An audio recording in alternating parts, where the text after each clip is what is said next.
Hi guys, আমরা আজ এক একজন কাস্টম চ্যালেঞ্জ দিয়েছে। আমরা সেটা আজ খেলার চেষ্টা করব। যেহেতু 4 রাউন্ডে খেলা, সেহেতু আমরা 4-0 দেওয়ার চেষ্টা করব। ম্যাচটা শুরু হয়ে গেল। আমরা এখানে এমোগুলো ফেলিয়ে দেব। এখান থেকে আমরা সামনে একটু গোলাল টোলার মেরে আগে যাওয়ার চেষ্টা করব। এখান থেকে দেখে ওয়ান টপটা দিতে পারি নাকি। কইও ও দেখছি গোলাল মেরে দিল। যেহেতু গাইস আমরা আজ এই 4-0 দেওয়ার চেষ্টা করব, সেহেতু একটু ভালোভাবে খেলতে হবে। এই আমার এক বন্ধু, তো মানে আমার এক ফ্রেন্ড, তার ছোট ভাই আমাকে 1v1 চ্যালেঞ্জ দিতে, আর সেটা আমি এমনি লয়ে আনিছি।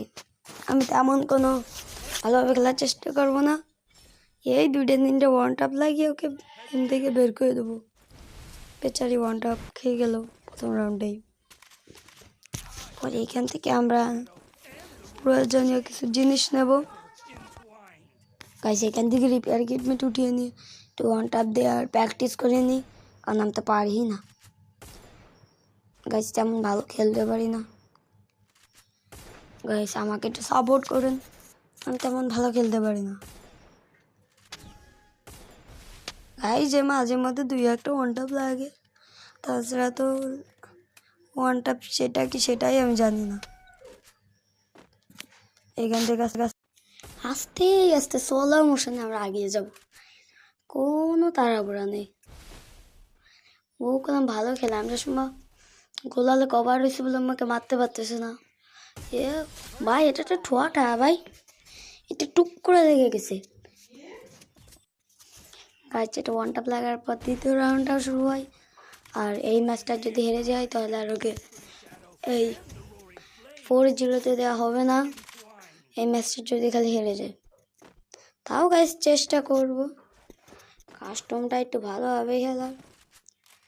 তো এখান থেকে আমরা P90 390 যেগুলো হয় সেগুলো উঠিয়ে নেব, নিয়ে একটু বেকার জায়গায় চেঞ্জ করবো।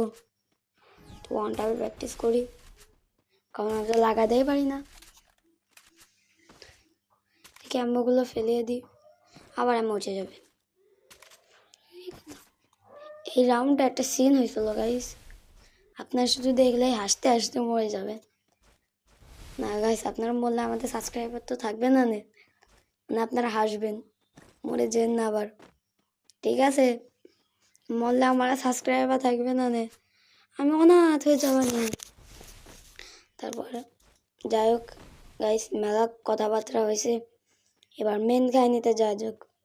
এনিমিটার লোকেশন তো আমি দেখছি, এখান থেকে উঠবো, 99 IQ ইউজ করবো। এখান থেকে দেখি বডি টডি লাগাতে পারি নাকি। কোথায় গেল দেখতেছি না তো। তারপরে এখান থেকে দেখি ভালোভাবে দেখা যাক, তাও দেখতে পাচ্ছি। নেমে যাই, ওই আকাশে গুলাল ফেলছে। আপনার কেউ ফেলছেন? ওরে ভাই আমাকে দিয়েছে একটা ইনহেলার টানি, তারপর এখান থেকে বকাত করে পালিয়ে যাব। তারপর দেখি এখানে একটু দাঁড়াই, এখানটাতে দেখি একটু হেমটেম পাই নাই। এখানে যে বন ফায়ার মারছে, এসে দিক দিয়ে ঘুরে এসেছে। আমি এইখানে রাইডেনটা ছেড়ে দিয়ে প্যাকটা করব। এই প্যাক করার পরে দেখেন গাইস একটা সিন হয়ে যায়। আমি এখানে শান্তিতে মেডকিট লাগাচ্ছিলাম, ও আমাকে প্রথমে রাইডেনটা ফাটাই, রাইডেন দিছিলাম এর জন্য, কারণ ও আমাকে, তারপরে দেখেন গাইস ঢুকে গেছে, চাইলে এখন মারতে পারবে, কিন্তু ওকে মেরে দিলাম। Guys I M A pro. এটা লাস্ট রাউন্ডে এমনি ছোট ছোট তো সেজন্য একটু ভালোভাবে খেলতেছে না, তারপরে একটু ঠোঁটা লেগে যাচ্ছে, বলবো না গাইস, বলার আর কোনো ভাষাই নেই। তারপরে এখান থেকে কিছুই কিনবো না, এখান থেকে একটু রিও টুপের মতন ঘুষি শুরু করে দিই, কিলার মতন পুরুম করে গোলাল পড়ে গেছে গাইস। এ ক্যা থা? ওকে এখান থেকে মোট বিঘা যেগুলো হয় টাইম ওয়েস্ট করার জন্য ফেলে দিই আমি। তো এখান থেকে বুম করে M1NX-এর মতন গোলা মেরতে মেরতে যাবো। তারপরে ও ভাববে কি M1NX। এখান থেকে একটু ভালোভাবে মারবো মারতে মারতে সামনে যাবো। লাগিস গাইস, এটা কি একটা গাইস, এটা কি আসলো গাইস? ফেসে গেছে এখনো। দেখেন কামটা করলো, খেলায় কামটা করলো কি, যে একটু ফাঁকা রেখে আমি সেই দিকে যাচ্ছি। আর মানে কি আর বলবো, মানে বারবার ব্যাক তো ব্যাকই, বড়লা খেলতেই পারে না। তারপরে এখানে একটু ফাঁকা থেকে দেখি টেম পাই নাই, তাও আসছে না। তারপর মনে হয় মেট্রিক লাগানো শেষ। আমি এখানে একটা ওই যে কি বলে গোলো মেলটাল, হ্যাঁ ওইটা মেরে দেয়। এখান থেকে দেখে মারার চেষ্টা করবো। ভাই ওখানে কাইরোস থেকে ওপেনে একটা পেয়ার কিট মেরে দিয়ে একটু পিছন দিকে যাবো। পিছন দিকে যাই এইখান দিয়ে সব দিকে তো বডি লাগছিল। তারপরে জিতে